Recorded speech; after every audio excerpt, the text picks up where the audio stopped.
ناظرین، رقص و سرور کی محفلوں کا ذکر چھڑے، یہ شراب اور شباب کی داستان کھلے تو یہ کیسے ممکن ہے کہ محمد شاہ رنگیلا کا نام نہ آئے۔ ناظرین، محمد شاہ رنگیلا کوئی چھوٹا موٹا کردار نہیں ہے، بلکہ یہ اپنے وقت میں ہندوستان کا بڑا نامور بادشاہ تھا۔ اس کا اصل نام روشن اختر تھا۔ وہ شاہ جہان اختر کا بیٹا اور شہنشاہ عالم بہادر شاہ اول کا پوتا تھا۔ یہ 17 ستمبر 1971 کو تخت نشین ہوا۔ یہ مغل سلطنت کا 14واں بادشاہ تھا۔ اس نے بادشاہ بننے کے بعد اپنے لیے ناصر الدین شاہ کا لقب پسند کیا، مگر تاریخ میں یہ محمد شاہ رنگیلا کے نام سے مشہور ہے۔ آپ اس کی شاہانہ طبیعت کا اندازہ اس بات سے لگائیں کہ اس نے اپنے دور میں اپنے سب سے پسندیدہ گھوڑے کو بھی وزیر کا درجہ دے دیا تھا، اور یہ گھوڑا شاہی دربار میں خلعت فاخرہ پہن کر شریک ہوتا، وزیروں کے ساتھ کھڑا ہوتا اور ایک وزیر کا پورا پروٹوکول انجوائے کرتا تھا۔ ناظرین، یقیناً یہ بات بڑی حیران کن ہوگی کہ گھوڑے کو وزارت عطا کرنے والا یہ غالباً پہلا اور آخری شخص تھا۔ محمد شاہ رنگیلا ایک دن ایک قانون بناتا اور اگلے دن خود سب سے پہلے اس کی پامالی کرتا اور اسے فی الفور ختم کر دیتا۔ دن رات شراب پیتا اور بعض اوقات تو طوائفوں اور خوبصورت عورتوں کو لٹا کر ان کے اوپر بیٹھ کر دربار کی سرپرستی فرماتا۔ کبھی خود زنانہ کپڑوں میں ملبوس ہو کر تمام امراء و وزراء کو بھی ہدایت کرتا کہ زنانہ لباس زیب تن کر تمام دربار میں حاضر ہو جائیں، اور یہ تمام لوگ واہ واہ کرتے ہوئے اس کے ہر حکم کو منوان بجا لاتے۔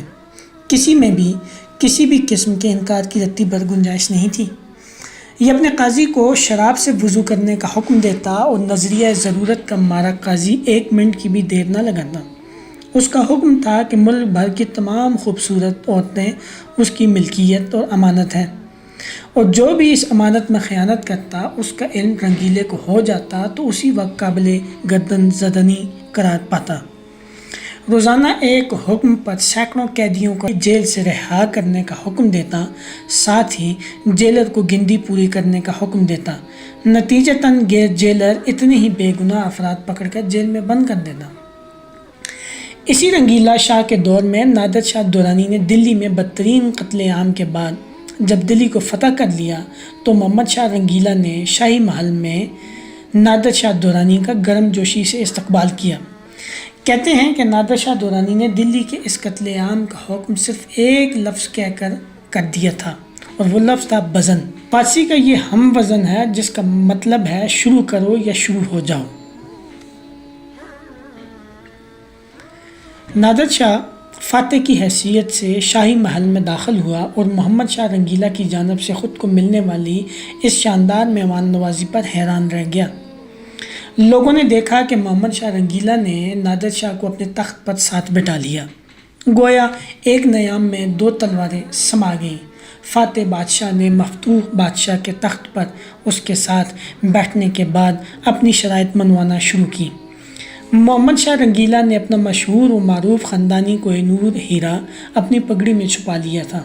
نادر شاہ کو اس کی اطلاع پہلے ہی مل چکی تھی کہ ہیرا کہاں ہے، کیونکہ مخبر کب اور کہاں نہیں ہوتے، اس زمانے میں بھی موجود تھے۔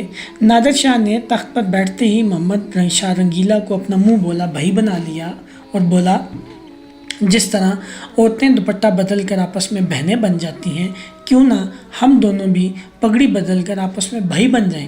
یہ کہہ کر نادر شاہ نے محمد شاہ رنگیلا کی پگڑی اتار کر اپنے سر پر رکھ لی اور اپنی پگڑی محمد شاہ رنگیلا کے سر پر سجا دی۔ اس طرح کوہ نور ہیرا بڑی صفائی کے ساتھ نادر شاہ کی تحویل میں پہنچ گیا اور محمد شاہ رنگیلا کچھ کہہ نہ سکا۔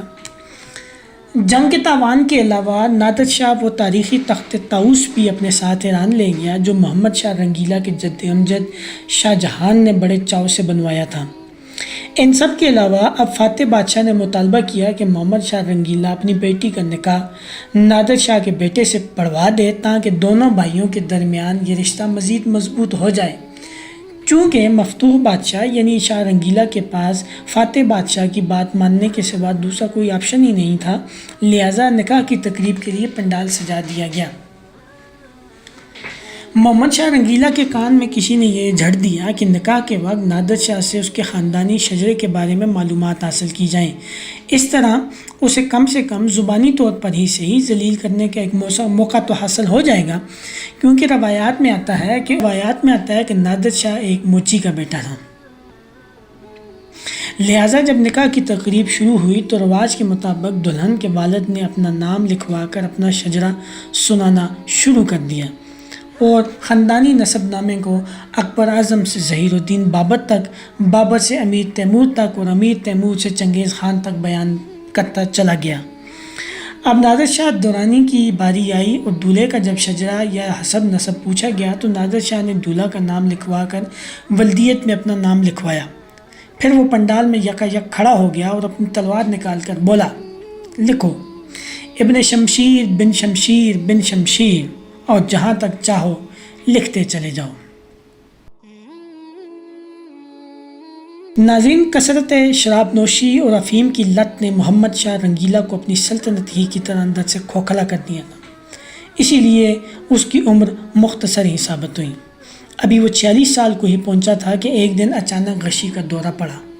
طبیبوں نے ہر نسخہ آزما لیا، رنگیلا کو اٹھا کر حیات بخش باغ منتقل کر دیا گیا، لیکن یہ باغ بھی بادشاہ کی حیات کی گھڑیاں کچھ زیادہ طویل نہیں کر سکا اور وہ ساری رات بے ہوش رہنے کے بعد اگلے دن چل بسا۔ محمد شاہ رنگیلا کو نظام الدین اولیاء کے مزار میں امیر خسرو کے پہلو بپہلو دفن کیا گیا۔ شاید اس کے پیچھے یہ خیال کار فرما ہو کہ جس طرح امیر خسرو کے شیر نے دلی میں قتل عام رکوایا تھا، اسی طرح شاید ان کی صحبت میں بادشاہ کو آخری زندگی میں بھی کچھ مدد فراہم ہو سکے۔ ناظرین، یہ اپریل کی 15 تاریخ تھی اور سال تھا 1748۔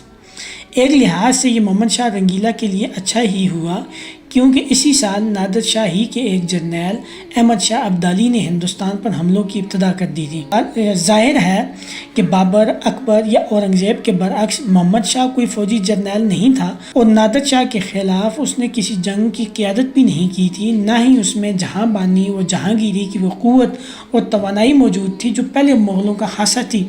وہ مد عمل نہیں بلکہ مد محفل تھا اور اپنے پردادا اورنگزیب کے برعکس فنون حرب سے زیادہ فنون لطیفہ کا شیدائی تھا۔